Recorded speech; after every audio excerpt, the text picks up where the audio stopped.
Damai sejahtera bagi kita semua. Kali ini akan saya jelaskan materi mengenai Tuhan Maha Rahim. Tuhan kita adalah Allah yang Maha Rahim, suka mengampuni, suka melupakan dosa dan kesalahan kita. Allah Bapa rela mengorbankan putranya di salib demi mengampuni dosa kita.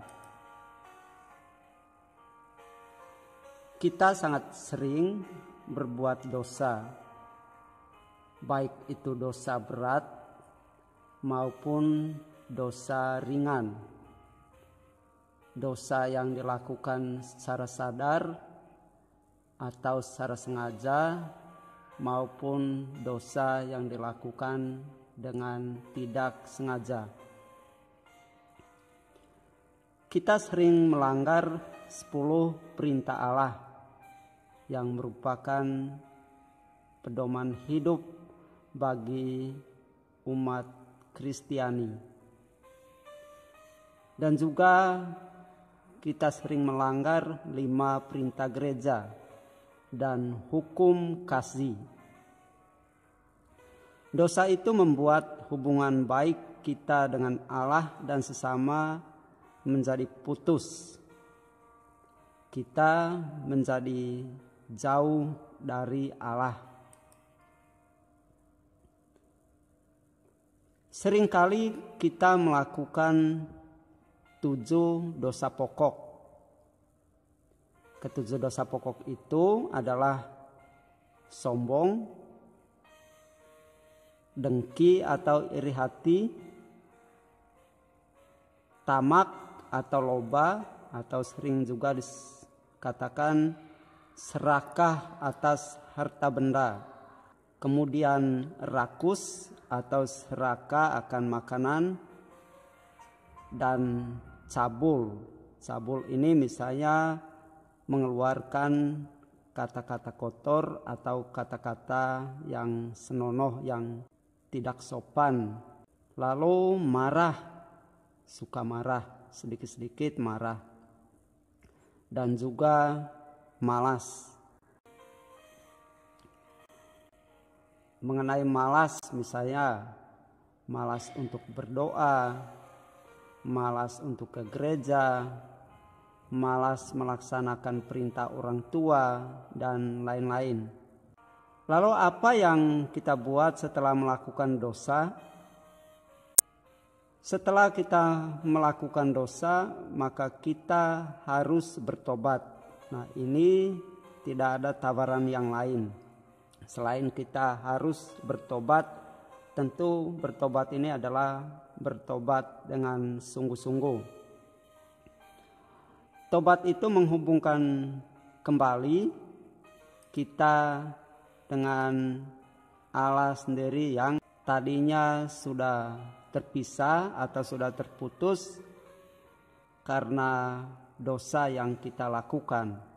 Tobat membuat hidup manusia dapat berdamai kembali dengan Allah.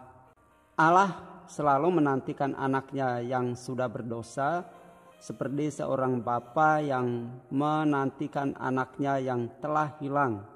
Nah, kisah ini bisa dibaca dalam Injil Lukas bab 15 ayat 11 sampai 32. Dalam kisah anak yang hilang, seorang bapa sangat merindukan anaknya yang telah pergi untuk kembali lagi. Dan begitu anaknya pulang, ia sangat bergembira, sangat bersukacita menyambut anaknya itu.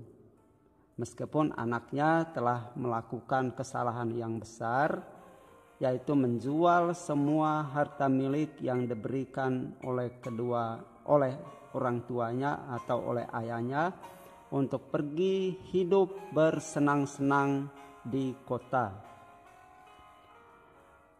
Kegembiraan atau sukacita sang ayah terhadap anaknya diungkapkan dengan mengadakan pesta untuk anaknya itu. Yesus dalam perumpamaan anak yang hilang ini mau menunjukkan kepada kita bahwa Allah selalu merindukan kita yang berdosa untuk bertobat. Allah akan sangat bergembira menyambut kita yang kembali kepadanya.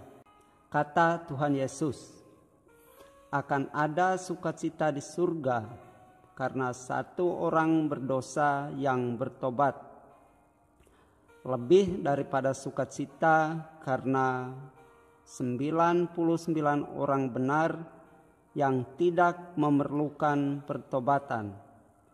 Nah, ini bisa dibaca dalam Injil Lukas bab 15 ayat 7. Tuhan menyalurkan rahmat pengampunannya kepada kita melalui sakramen tobat. Sakramen tobat atau sakramen pengampunan dosa adalah tanda kehadiran Allah yang menerima kembali seseorang yang telah berdosa dan kemudian bertobat. Ada 5 langkah dalam sakramen tobat. Yang pertama, kita menyadari dan mengakui dosa-dosa kita. Kita mengaku dosa di hadapan pastor secara pribadi, tidak diwakilkan oleh yang lain. Sewaktu kita berdosa, sebenarnya kita juga merusak kesucian gereja. Gereja itu adalah umat beriman yang percaya kepada Kristus. Gereja itu kudus. Karena itu ketika kita berdosa, itu artinya bahwa kita merusak kekudusan atau kesucian gereja itu sendiri. Karena itu kita perlu meminta maaf kepada gereja yang dalam hal ini diwakilkan oleh pastor yang menerimakan pengakuan kita.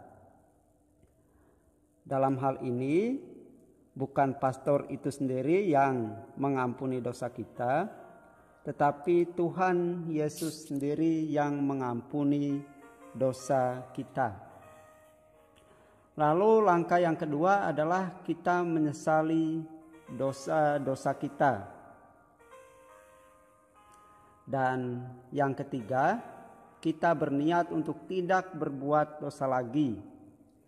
Nah, artinya bahwa kita tidak mengulangi dosa dan kesalahan yang sama lagi. Kita tidak merencanakan untuk jatuh dalam dosa yang sama. Lalu yang keempat, kita mohon pengampunan dengan tulus atau absolusi atas dosa-dosa kita. Wewenang mengampuni dosa itu telah diserahkan Tuhan kepada Rasul Petrus selaku pemimpin gereja. Yesus mengatakan, kepadamu akan kuberikan kunci kerajaan sorga. Apa yang kuikat di dunia ini akan terikat di sorga. Dan apa yang kulepaskan di dunia ini akan terlepas di sorga. Ini bisa dibaca dalam Matius bab 16 ayat 19. Melalui absolusi yang diterimakan pastor, Tuhan berkenan mengampuni dosa-dosa kita. Lalu yang terakhir, ada penitensi atau denda atas dosa-dosa kita. Nah, di sini kita bersedia untuk hidup secara baru. Penitensi dimaksudkan untuk mengatasi akar dosa dan akibat dosa, supaya kita tidak mudah jatuh dalam dosa yang sama. Penitensi bisa berbentuk doa, mati raga atau puasa, atau perbuatan amal kasih. Contoh, seorang anak yang menyontek saat ulangan, maka akar dosanya atau sumber dosanya tentu karena dia tidak pernah belajar dengan teratur, maka penitensinya bisa berbentuk belajar rutin selama 1 minggu, masing-masing selama 1 jam. Besarnya penitensi tidak selalu menunjukkan besarnya dosa yang dilakukan. Lalu,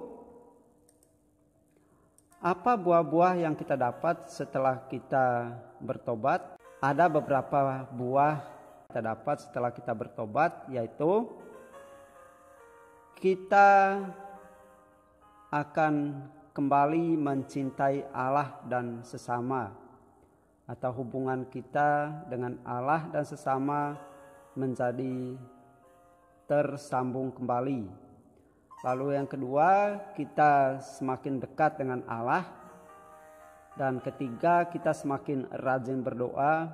Dan keempat, hidup kita menjadi hidup yang baru. Demikian pengajaran singkat ini, semoga bermanfaat. Tuhan memberkati kita semua. Amin.